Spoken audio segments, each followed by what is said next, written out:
नमस्कार। आज हम बात करेंगे एडीएचडी बच्चों को कैसे हम लोग डिसिप्लिन में लाएंगे, कैसे हम उसको मैनेज करेंगे, उसके बारे में बात करेंगे। सबसे पहला जो तरीका है वो है बच्चे को शुरू से, नंबर वन है, शुरू से उसको रूल को बताना है। कि मान लीजिए आपके घर में सब मिलके खाते हैं, तो उसको बाकायदा बिठा के सबको दिखा के कि ये लोग होने के बाद हम सब लोग मिलके खाएंगे। ये अगर वो बच्चा समझ जाता है तो वो और दोबारा वो गलती नहीं करता। एक्चुअली क्या होता है, उसके मन में इस इतना थॉट्स, इतना एक्टिविटीज भरा रहता है कि आपका बात वो सुन नहीं पाता। अगर सुनता भी है तो वो मेमोराइज नहीं कर पाता, उसका दिमाग में वो बात नहीं जाता। तो आप अगर उसको बैठा के आपका रूल या कुछ भी चीज़ें जो घर का होता है, जो आमतौर पर किया जाता है, वो अगर आप उसको समझाएं तो वो समझ जाएगा। और वो बार बार दो तीन बार ऐसे करने से वो उसको मानने लगेगा। ये पहला तरीका है। दूसरा है क्लियर कट उसको इंस्ट्रक्शन देना। क्लियर कट इंस्ट्रक्शन मतलब, मान लीजिए आप मार्केट गए हो और आपका है कि आपका बेटा आपके बगल में खड़ा रहे टिल आप पेमेंट करने।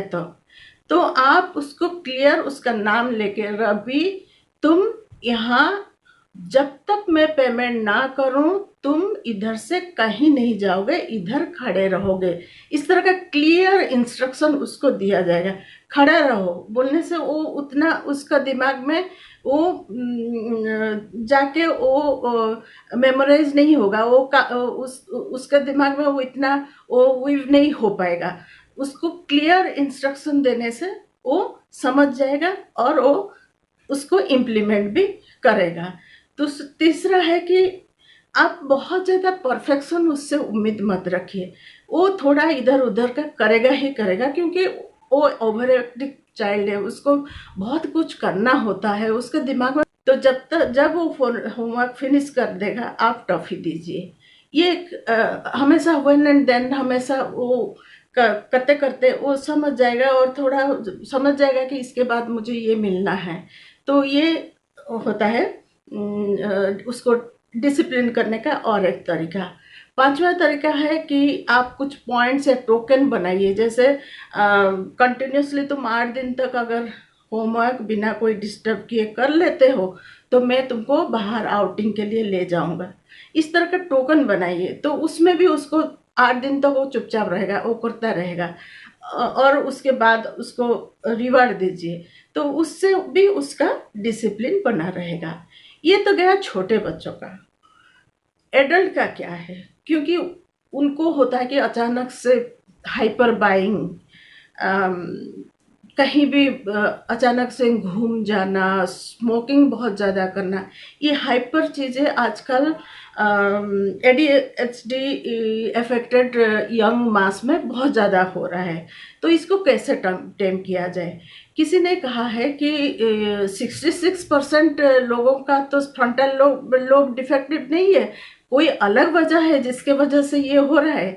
तो इसका एक वजह यह है, साइंटिस्ट ने पाया है, कि लोगों का थॉट है कुछ ना होने का डर। रूट कॉज जो पेशेंट फेस करता है वो है कि उसके दिमाग में ये डर बैठ जाता है, अगर कुछ नहीं होगा मेरे दिमाग में, अगर कुछ ना होगा तो मैं क्या करूं। उसी डर को डर के मारे वो बहुत सारी चीजें करने लगता है, अपने आप को बिजी रखने लगता है चीजों में, चीजें बाइंग करता है, अननेसेसरी चीजें बाइंग, हाइपर बाइंग करने लगता है, मार्केटिंग बहुत ज्यादा जाने लगता है, लोगों के साथ बहुत ज्यादा मिलना घुलना भी, वो भी एक हाइपर एक्टिविटीज होता है। वो एडल्ट में ये पाया गया है, ADHD एडल्ट में। तो उसको भी टेम करने के लिए बोला गया है कि आप कुछ दिन डोपामाइन डिटॉक्स कीजिए, क्योंकि ये जो हो रहा है, एक तो एक थॉट पैटर्न हमारा क्रिएट हो रहा है, अगर कुछ नहीं होगा तो, अगर हमारा दिमाग खाली हो जाएगा तो हम क्या करें ये। दूसरा है कि हम बहुत ज़्यादा डोपामाइन हाई होके रह रहे हैं, तो वंस ये नीचे हो जाता है तो तुरंत हमारा डोपामाइन फिलअप करने के लिए हम कुछ ना कुछ ऐसे उठ पटंग कर लेते हैं कि हम फिर खुश हो जाते हैं, हाइपर बाइंग कर लेते हैं कि थोड़ा डोपामाइन नीचे हो गया तो कुछ चीज़ें खरीद लेते हैं, हम सेटिस्फाइड हो जाते हैं। या कुछ थोड़ा डोपामाइन नीचे हो गया, कुछ टाइम तक हम लैपटॉप नहीं देखे, कुछ नहीं थे, तो तुरंत हम लोग खाने लगते हैं, कुछ फूड खाने लगते हैं, उसमें हम थोड़ा डोपामाइन सिगरेट। तो ये जो हर समय हमको डोपामाइन को हाई रखने का जो लेवल हम लोग का हाई रखने का प्रयास है, इसके वजह से हम लोग एडीएचडी से सफ़र कर रहे हैं।